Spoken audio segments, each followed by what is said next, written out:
घाम बहुत ज्यादा बा, मौसम ठीक बा। चलो सर लीडर छका खेल। चल चल। तीनों गोरा में हो औरो गोरा के बुलाओ। ओ जिगर हने हने हने हने। रुक आओ तनी काटी आओ बोल तू से खेले के हो ना जब तनी गोरे अभी खाना खाए के छोड़ ना खाना खा के तनी अभी क्रिकेट खेल ए साला खेल तो छका खेल। तो कहां खेल? कहां खेलबा सकता? ये तो जगह बा। कहां हम घाटवा में छाट कहले बारा बाहर छुदौ एगो जगह हम देखले बन चल तू निकल चलो। लुजी तक कहां बा? होता बा मिल गए रुजो तक मिलो साला के ना पहुंचबे गोरे सा चल तो छक्का कहां बटी जगह हुआ चलो सर यही हटे अड्डा आओ सर यही चल 6 घंटे दे पहले हम खेलो। ए हमर लड़वा छक्का पहिला बार में छक्का होले त ना दिया लेकिन अरे ए ती एक बार में छक्का ना दिया लई रे दिया ला ना साले कौन दुनिया में खेले बा अब हम दे सुर से निकल गनी अब। तो भगा और दू वाला तो खुश को तेरे रे दे एक दूसरे ना निकल छक्का से निकल पागल बड़ी करे खेल ले तो दूसरा भाई हम ना चल एक बार हां चल खेल ले छक्का निकाल किया क्या भाई छक्का एक से जा दो खेल खेल में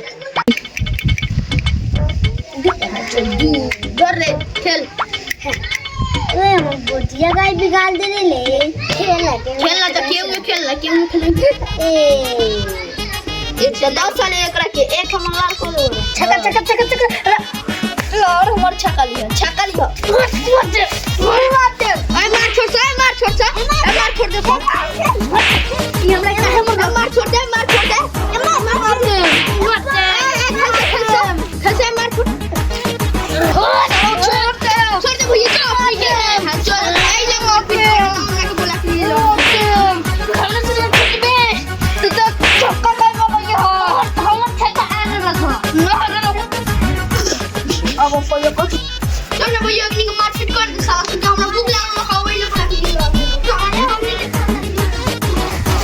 भैया हने मारने की तरह से भैया मेरे भैया चल एक बार मार के ले मन तो चलने फिर मजाक करत रहनी सब की मारना कर सब निमन से खेले के हम और खेले में गोटी लगा ले जा गोटिया ए अब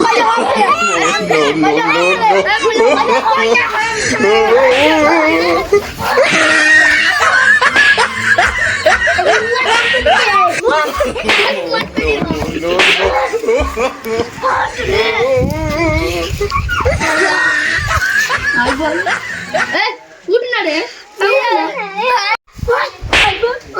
उठ ना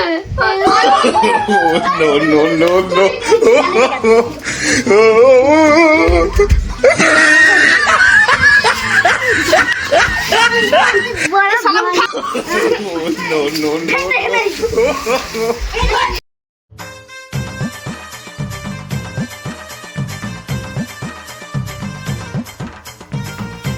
like subscribe bye bye